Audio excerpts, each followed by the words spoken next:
Why play Artillerist? Well, you might have a really strong AD item opener, you have a good spot for reroll because there are rerollable units with this line, or you want to play a reliable and safe comp when other people are playing reroll in your lobby.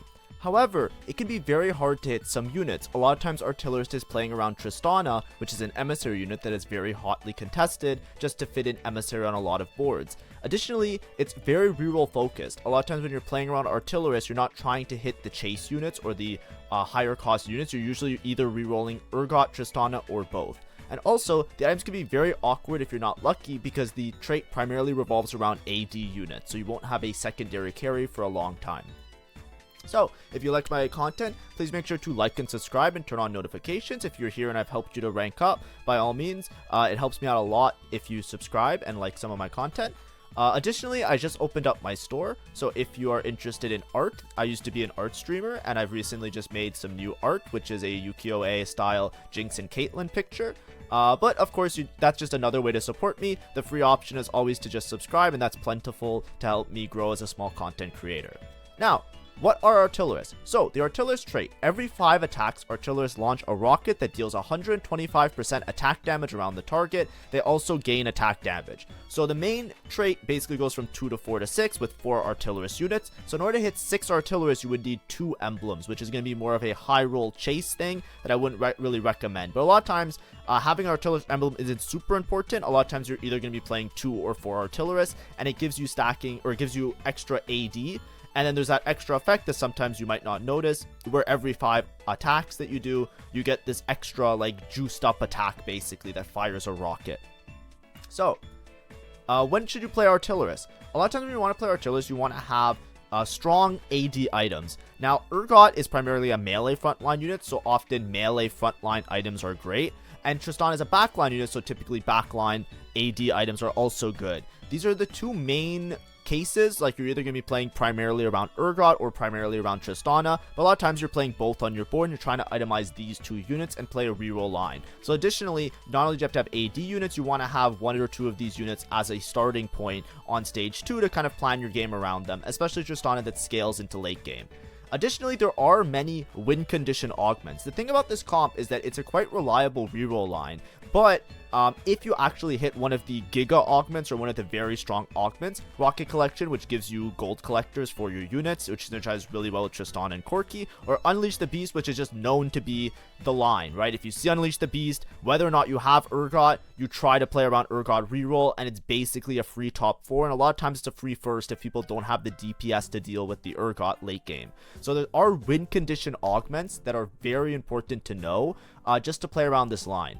But we're going to go through those in general, just talked about some late game boards. So let's first go over the Artillerist units in general, right? You basically have 3 units that work as backline units and 1 that works kind of like as a frontline unit. Urgot. Urgot is the main Artillerist unit a lot of the times. In most cases, if you're trying to play around the Artillerist trait, it's because you have an Urgot on your board and you're usually trying to reroll to Urgot 3. If you read Urgot's ability, basically, he has a little bit of a sundering. He does this thing where when he casts, he does like this insane amount of damage to everybody, and he's very tanky because he also has Pit Fighter, Experiment, as extra traits that he can activate. So a lot of times he gets some built-in Omnivamp because of Pit Fighter. Experiment can give him just general tankiness as well as Experiment bonuses, with the Experiment bonus being that he gets attack speed whenever he casts, so he just like pumps out damage. And then with the Artillerist trait, every 5 attacks he fires the rocket, so he pumps out even more damage. This unit is an unkillable demon that is just does insane work. He's just very efficient at almost every stage of the game, and he has really good synergies that can really bring out the most out of his kit, or the highest potential of his kit. The other unit that you usually play when you're playing around Artillerist is Tristana. So if you read Tristana, Tristana is the interesting, weird, kind of like, you know, I don't know how to describe it. She scales. She scales really hard. Tristana, you can live or die by Tristana. She can be like the best unit in the game, or she can be one of the worst units in the game. And a lot of it comes down to her scaling her attack damage. Basically, she fires a cannonball with her ult. It does an insane amount to AD. It scales really heavily off her AD. And if she kills, then it ricochets to another enemy that does the overkill damage. So you can never, like, more damage on Tristana will always scale extremely well into late game because it will always be spreading it. Like, too much damage is never a problem with Tristana. Additionally, if she kills an enemy and she activates this ricochet effect, then she also permanently gains 1% attack damage. This is what I mean by she's like the weird, interesting unit of the set. She's the one that scales infinitely. If you have an early Tristana and you can scale this Tristana really high, then out of nowhere, this Tristana will be one of the strongest units in your game and will absolutely decimate everybody. Tristana has the potential to out DPS pretty much anybody else in the game so long as you get these stacks up as early as possible and you get some kills with your ult. So we're going to talk about these two variations, either playing primarily around Urgot or playing primarily around Tristana. But the typical line that you usually see is something that looks like this. Also, I'm going to put the music a little bit lower just to make sure, because I've been paranoid since OBS updated that the music is a little bit loud. Anyways, when you're playing around Urgot reroll, your board typically looks something like this. This is like the go-to team plan or synergy that you play around Urgot reroll. And the idea here is that you're trying to play around Urgot 3-star and Tristana 3-star, and then you push levels in order to get some extra synergies to help out the board. I'm going to get rid of the extra Artillerist units for right now because the main core of the build is the other units that are on the board right now. So I'm just going to remove these ones for now. And typically this is what your board is trying to look like. When you're playing Urgot, you want to activate all of Urgot's traits because they're all very beneficial for the Urgot himself. So you want to have Experiment activated, Artillerist activated, and then you also want to have Pit Fighter activated. This is a line that we talked about in some of the reroll comps, like the guides and the general guides for everybody of, hey, what should you try playing? I wanted to bring this up because I recently did a visionary guide that talked about AP reroll, and I want to give you guys a resource for AD reroll. These are all older lines. They've been around for most of the set, but I just didn't have a time to do like a specific dedicated video for them. So nothing's going to be super different if you watch some of my other content, but if you're new here, welcome. But anyways, when you're playing around Urgot with Experiment bonus, you always put in this Zyra unit. Basically, Zyra's Experiment bonus is that ability damage will now bleed for 50% bonus true damage. Because this Urgot pumps out damage really aggressively with both the rockets from Artillerist as well as his own Experiment bonus. A lot of times, this is the Experiment bonus that you want to have activated. The true damage is massive, and it works really well with Urgot, who has like a little bit of an AoE effect where he hits multiple units, as well as having like the rockets, and in general, just scaling up his AD really heavily. It just works as like extra damage that can help chew through tanks because it's true damage that bypasses armor and MR a lot of the time. So typically you're going to be doing Experiment bonus between Zyra and Urgot, and then you're also going to be playing a Nunu. In terms of items on Urgot, typically you're going to go for melee frontline items. Sterix is always good, even whether or not you have Unleash the Beast, which we'll talk about in a second. But additionally, you'll just put stuff like Bloodthirster and a Titans typically just to give him some resistances because the Titans will stack up. And a lot of times you're solo frontlining the Urgot being on the Experiment Hex, and he just tanks everything. And by tanking everything, he also casts a bunch. And the more that this unit casts, the more damage he does. Because basically every time he casts, he gains health shield and attack speed. So he has like a little bit of tankiness and durability. Well, not durability. I don't want to use like words that have meaning in this game. What I mean is like he has a lot of survivability because he gets this health shield, so he scales really well, especially if he's a 3-star. And then he also gets this attack speed, which just constantly stays active, so he just keep pumping out damage. Additionally, he also has some sundering built in, so he's really effective early game because even as like a 2-star unit, your items don't have to be perfect because he'll deal with some of the utility himself. But a lot of times, I like to put Titans on him just to get like the extra damage as well as having a little bit of armor and magic resist. Titans works really well just to like help out top off the healing, but Sterix and Titans are usually the ones that I prioritize first when I'm building him. Additionally, what you want to put in is at least one Pit Fighter. This works out really well because Gangplank can synergize with Scrap for Corki later when you cap out your board. You can cap out this board very high by playing 4 Artillerist, which just gives you more AD and just effectively just increases the damage of the Urgot significantly. So like once you're to level 8, like after you hit your reroll units, typically you'll play 4 Artillerist with this line. So Gangplank works really well, and then Elise works really well, and then Nunu is the last unit that you play for the Experiment. And you're not usually going to go into like 5 Experiment with this line because then you just don't have the tankiness. You get a lot more effective damage by just playing deeper into the Artillerist trait because from 2 to 4 Artillerist, you basically gain 35% AD, and it's a lot better than just activating another Experiment bonus. So typically you'll just play 3 Experiment, 2 Artillerist, and then you'll play the extra Artillerist units as you level up. Tristana here, she's not the priority, so we're not going to talk strictly about Tristana items right away, but just know that whatever extra items you get, often utility, you can put on Tristana. Tristana, you typically want to scale her so that her ult kills, so a lot of times IE is really good on her. But like I said, you're prioritizing Urgot items first, which means that your swords, your gloves, your bows, like these things are going to turn into like what you can for better Urgot items. So you can't really prioritize Tristana items right away, but if you're super high roll, a lot of times you'll put stuff like a red buff on IE and a last whisper. So you'll have some rendition of utility on her just because you want to have somebody to hold your utility items. And you'll have some rendition of like crit or glove items, because the glove items are going to allow the Tristana to crit on her ult, which gives her a greater likelihood of just doing that burst damage that allows her to scale up her attack damage. Obviously, you can make a Gwynsu on her instead of red buff, and you can put Morello and other things on other units.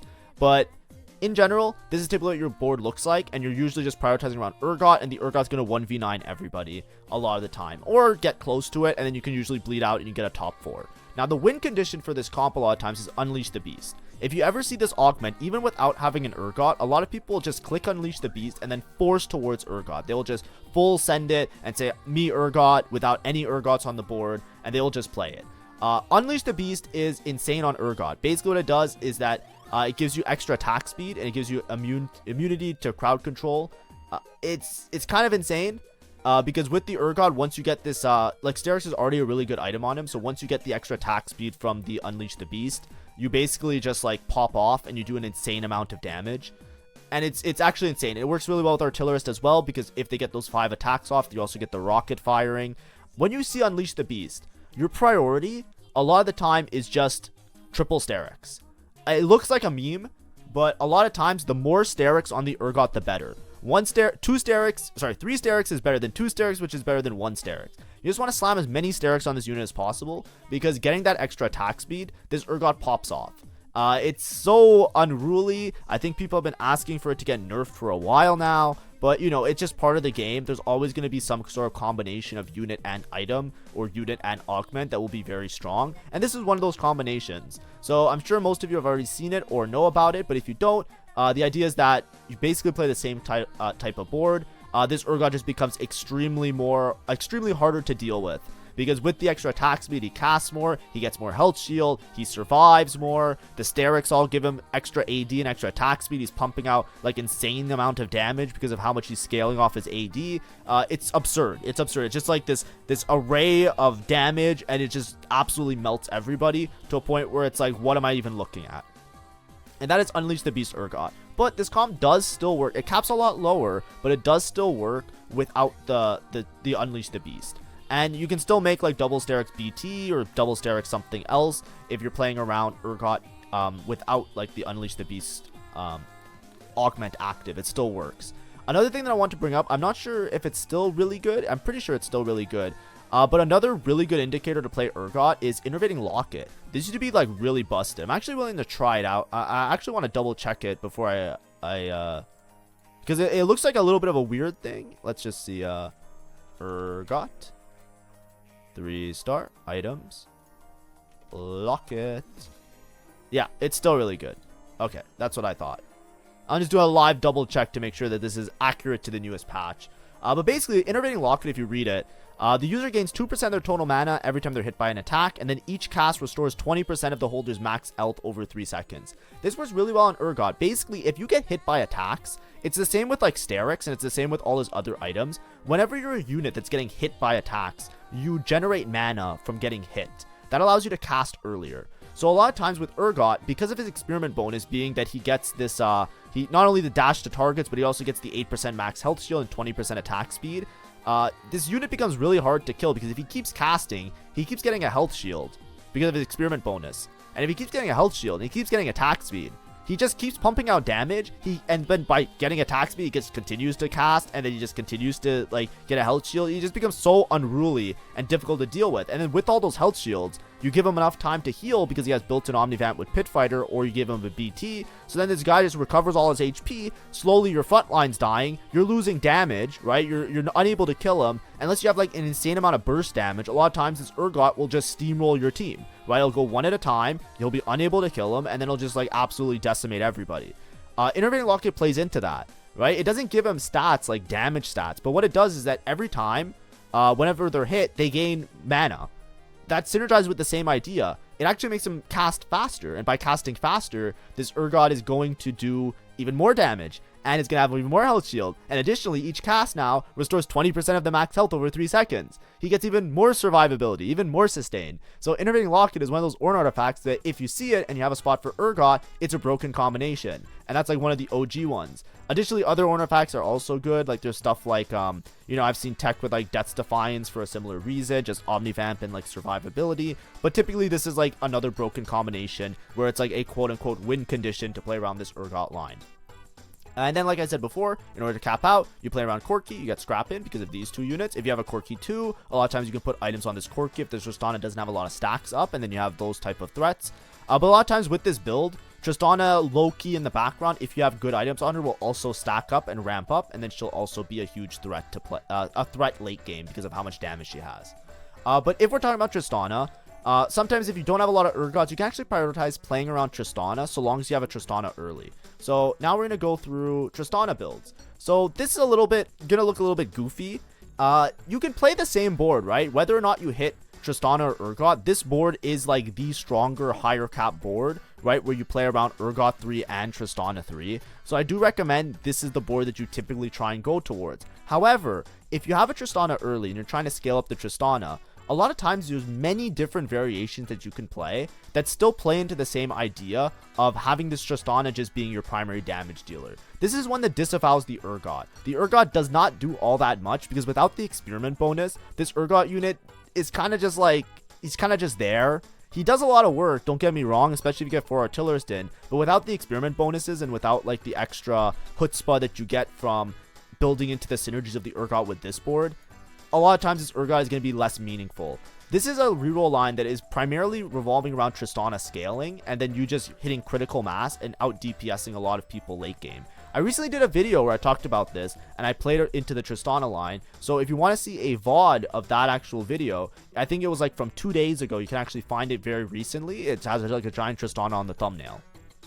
But the idea is, you play around Tristana 3-star. Now, Tristana scales her AD, so if you have a Tristana early, you can basically just have her ramp up this AD, and then at one point she's just going to be one-shotting everybody towards your late game. So what you want to do is you want to try and bide the time for this Tristana to get the casts off in order to basically single target kill each unit on your enemy team. So in order to do that, if you're trying to play around that idea where the Tristana is doing all this damage and is trying to one-shot everybody, what you want is a very strong and impenetrable front line. So instead of relying on, for example, the Urgot drain tanking and like doing a bunch of damage and healing and doing a bunch of damage and health shield, instead you can play deep into pretty much any vertical trait. So this is an example where you play 4 Sentinel. And the idea is that you go for Tristana 3, and instead of prioritizing Urgot, a lot of times you're prioritizing either Rel 3 or Leona 3, or even all of them. This is a really good build that works with Starry Night, because you can even play some of the lower cost Sentinel units, and just go for 3-star everybody. And the idea is that your front line becomes so hard to deal with, that instead your Tristana will ramp up and do a bunch of damage. So because you want the Tristana to ramp up, a lot of times you put a Guinsoo on her. Now Guinsoo, I think in general, is not that good on Tristana. It's really good early game and mid game, and then late game, it's not that good because you don't have enough time for the Guinsoo to actually be effective. But in a lot of these early game fights, the idea of Guinsoo is that if you have a strong front line that is hard to deal with, the Guinsoo will ramp up. This allows the Tristana to continue to gain attack speed, which will help her to cast. Helping her to cast gets her ult off more often, and the ult off more often gives you a greater chance of the ult hitting and killing and stacking the AD. So you usually want to prioritize or put a Guinsoo on the Tristana early because it helps her to ramp up and it helps you to win the fights, especially if you're playing around a build like this where you have a very strong front line. Additionally, because of the way Artillerist works, every 5 attacks you launch a rocket. So if you get this Tristana to a point where she's just like constantly auto-attacking, even without the ult, the rockets are going to absolutely melt through everybody, which is very effective. It's incredibly effective, and that's why Guinsoo is really good. However, late game, the Guinsoo doesn't stack as high because it's just really hard to like have a front line that doesn't just decompose instantly when people have like upgraded 5 costs and upgraded 6 costs and whatever, all the Giga units. So a lot of times you can just build like bow items and put those on her. When you're building around Tristana, a lot of times what I like to do is build around either crit or damage amp. So what do I mean by that? I want to make items that use glove components and synergize with an infinity edge. So a good example here is something like, my favorite would be something like Guinsoo, i.e. Guardbreaker, right? Guardbreaker gives you crit chance because it's made with a glove. IE makes it so that her ult crits, which synergize with her kit. If her ult crits, it will basically do a bunch of damage and helps her to stack up her AD over time. And then Guinsoo just helps her to cast, generate mana by attacking a bunch as a backline unit, and also allows her to synergize with her Artillerist trait, which lets her fire as many rockets as possible. Earthbreaker also gives you damage amp, which synergizes with her kit. The idea when you're playing around Tristana is that she gets a lot of AD, right? She's going to scale AD. She's going to continue to gain AD so long as you have her early enough that you can scale her well into late game. So if you're scaling her AD, the best way, if you're not looking for diminishing returns, is not to give her more AD. What you want to give her is some means of multiplying that AD into more damage. And that is with damage amp or crit chance. Ideally both. So a lot of times if you're building her more towards damage amp, like let's say you don't have an IE and you have like another damage amp item, then you typically want to take like either an anomaly or an augment that lets your ult crit. But a lot of times you're trying to balance the two of them. It's a little bit easier to play around crit because like just making an IE is typically a priority here. But the idea is that like either you're gonna have a mass amount of AD and then you're gonna hit somebody and you either want to get the crit off, which then scales that AD like significantly higher than if you just gave her like an extra sword item, or you're giving her a bunch of damage amp, which does the same thing. Ideally you're giving her both. In the VOD read that I did about the Tristana game, what ended up happening was I built her with IE, and then I got an anomaly that gave her a bunch of damage amp based on my board strength. So I combines damage amp with IE, and the Tristana one-shot everybody. This is typically considered to be a weaker and lower cap version of a board that looks like this, because Urgot is a better unit in general. He's more broken than Tristana. Tristana is really reliant on stacking. So if you don't get the stacks off, this Tristana, even late game, will hit like a pool noodle and she will be trash. So it's very dependent on you having a Tristana early so that you can get the stacks in as long as, like as early as possible. So that like if the game lasts long enough, you hit like a critical mass where you're killing everything easily. That's like the main idea here. Late game, you can also drop Guinsoo. Additionally, sometimes you'll see builds like this where you give her an IE and you also give her a Gunblade. That's another type of, that's another idea behind what's it called? Like, she does so much damage because of how much AD that she has that the Gunblade is just going to continue to heal your front line and is going to make it very difficult to deal with. And that's going to let her to continue to stack the Guinsoo, get the Artillerist bonuses, and then also the Artillerist like bonus rockets that are firing, and then also do the crits and get the ults off and kill everybody. So Gunblade is also really good on Tristana. It's arguably one of her best items as well. I just don't find myself in a spot to play around Gunblade because it's very good late game, but I find that early game it's a little bit awkward because it's hard to get the stacks off if you're not consistently critting. So I like to have 2 crit items and a quote-unquote mana generation or attack speed item. That's typically how I build it, but just note that if you're in a high roll spawn, your Tristana is already killing everybody and you're one-shotting everybody already, then Gunblade is one of the better items to put on her because you just sustain your front line a lot more. The other thing that's great about this line is that it's very flexible. Sentinels are very hotly contested a lot of the time. You know what isn't very hotly contested? Bruisers. You can actually play this. Once again, this is a lower cap version. It is going to be a little bit weaker if you don't have a good spot for it. So, you know, I'm saying as clearly as I can. So hopefully you guys understand what I'm talking about. But you can also play this with bruisers, right? Playing it with bruisers, bruisers are typically not very contested, and you can just go for set 3-star, Urgot 3-star, and Tristana 3-star, and just play around the line like this.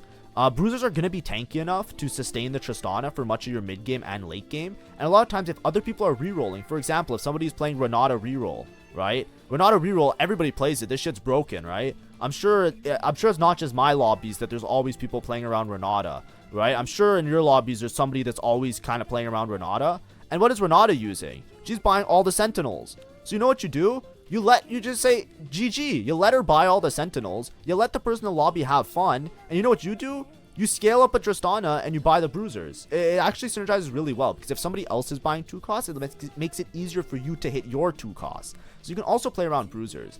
Late game to cap these boards, right? Depending on whichever version that you play, I'll just put in the Sentinels just because I think Sentinels is a little bit better in terms of just survivability and just like the units that you hit, the quality.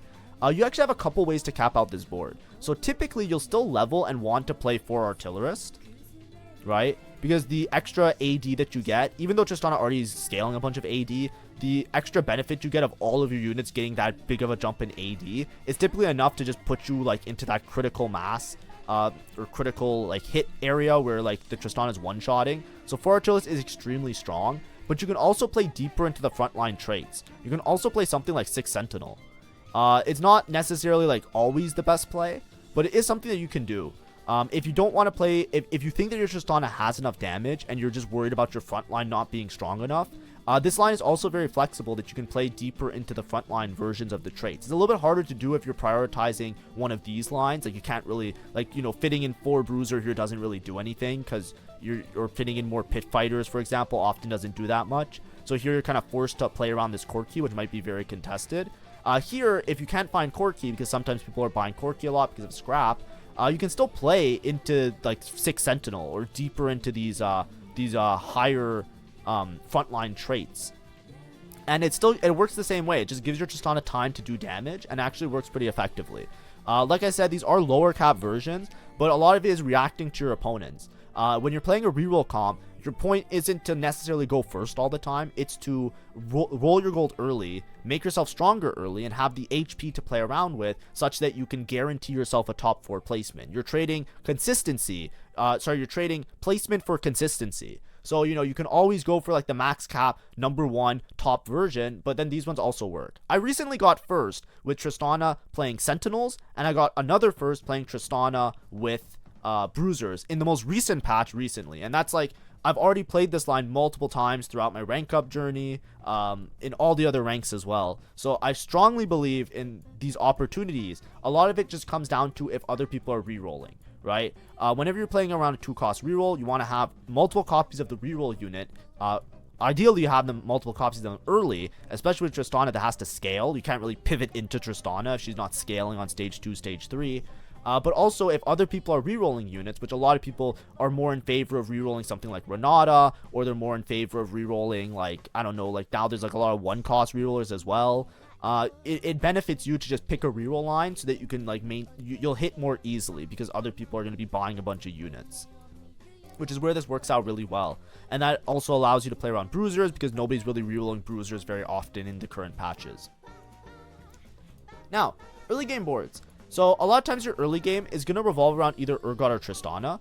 So a lot of times just having an early Urgot and maybe like some sort of experiment line is quite strong. So something along the lines of like, you know, something like this might work out really well. But a lot of times, like a good indicator of a spot to play these boards is just having an early Tristana and early Urgot, right? If you can build a board around Urgot and have melee items that can sustain him, then you can pivot it into the Urgot reroll line. And if you have good AD items, you can play around the Tristana. You can keep your options open, of course. You can decide if you're going to reroll Tristana or if you're going to level for some other AD unit like Corki or Scrap, or if you're playing melee with Urgot, if you're playing like something like Emissaries or Enforcers, for example. But the idea is that you want to start out with 1 or 2 of these units. A lot of times when I'm playing Tristana, I'll start out with a game that looks something like this, right? I'll just have like Sentinels and a Tristana, and I look at my items, and my items are something like, I don't know, like I look down and it's like, oh, what did I get for an item? Oh, an IE, okay, cool. And I look at this and I say to myself, okay, well, this is my early game, right?